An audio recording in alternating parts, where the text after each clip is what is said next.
xaaladda nololeed ee barakacayaasha deegaanada Goljono iyo Guumeys ayaa laga dayrinayaa waxaana halkaasi ku sugan dadyow badan oo xoolihii ay ka dhamaysay abaartii darneed ee soo martay guud ahaan dalka.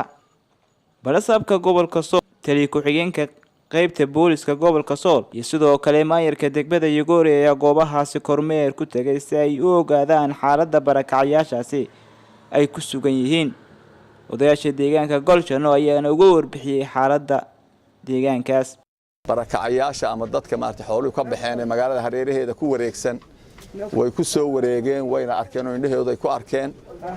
marka taana indhahoodayba ku arkeen oo iyaga marka warbixinta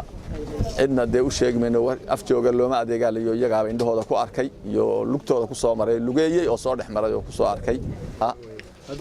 MCH waa kaas oo noo qabiyo inta anagu itaalka yagi markii aanu gariflaynay intaas aanu gaarsiinay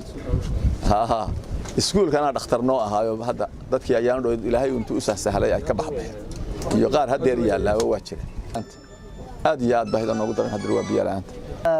alxamdulillah hadda maanta waxna la aragteen in badan baanu qayleynay iyadoo nalaga maqmaqan yahay oo aanu baahiyaha iyo duruufaha jira iyo barakacayaasha faraha badan ee ku soo biiray deegaanka Goljono ka qayleynay waxaan aad iyo aad ugu mahadnaqanaa maanta hadda nala aragteen oo dhex marteen aad baan ugu mahadnaqanaa wadna nala aragteen waxa si wanaagsan oo uga hadasheeno waxay la tahay haday dawladda tahayba waad aragtaan idinkaana hawshii u xilsaaran u madaxa. sidoo kale balasaabka iyo maayarka degmada Yogoori ayaa goobtaasi ka hadlay. waxaynu nimid dadka barakacayaasha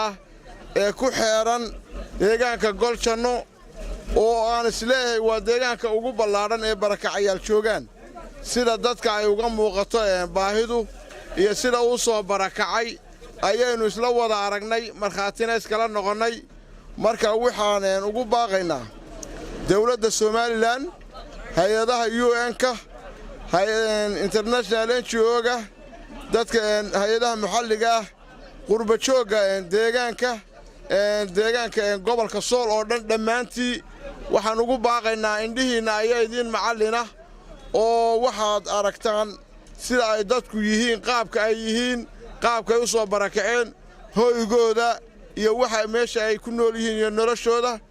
marka waxa weeyaan halkan waxa ka muuqata xaalad bini'aadnimo u baahan waxay u baahan yihiin wax walba oo u baahan yahay naf bini'aadana hoy dawo cunto biyo dhammaan waxa weeyaan waxaasoo dhan bay u baahan yihiin marka waxaan idin message halkan ugu gudbinayaa inta hay'adood ama inta aan kor ku soo sheegay in loo soo gurmado deegaankan socotaa waxaanu saaka soo gaadhnay deegaanka Goljono oo ka tirsan gobolka Sool kaga yaala xagga hawdka deegaankaasi waa deegaamadii uu roobku seejiyay ee ka tirsan gobolka Sool barakayaal bacdana ay degan yihiin anagoo mar horena soo gaadhnay laakiin haddana maanta ujeedadana waxay inaanu u dhabagalno ama si xaqiiqi u ogaano tirada barakacayaasha ee degan iyo xaaladooda caafimaad iyo tooda mataqaanaa hadii Ilaahay ku roon yahay quudba halkan dhibaato aad u fara badan baa ka taagan oo ku salaysan xagga biyo la'aanta oo saada socotaan ama muuqaalkan aad ka arki doontaan booyada halka taagan hadda waxay wadaa biyo dhaamis ay ka keentay tuulada Yeele dadka halkan deganna waa dad aad u fara badan oo runtii qoysas aad u fara badan oo ka kooban caruur iyo dad waayeela iyo dad dhaxaba waana meeshii ay ka dhacday mataqaanaa bishii 3 ilaa bishii 4 shumbiyoodkii aad ogeydeen sababaan wuxuu yeelay dadka halkan deganaa oo Ilaahay inaga dul qaaday runtii deegaankani waa deegaan biyo la'aan ka tagantahay aad iyo aad u adag oo biyo dhaamis ku jira dadka qaar waxa laga yaabaa inay u haystaan in gobolku dhammaantood rooban yahay waxay ka mid tahay meelaha adeerto uu roobku soo jiyay biyo la'aantu ay ka taagan tahay baad la'aantu ay ka taagan tahay quud la'aantu ay ka taagan tahay hay'adaha caalamiga iyo kuwa local NGOs-ka iyo kuwa mataqaanaa islaamiga waxaan ka codsananaa inay dadku wax la soo gaaraan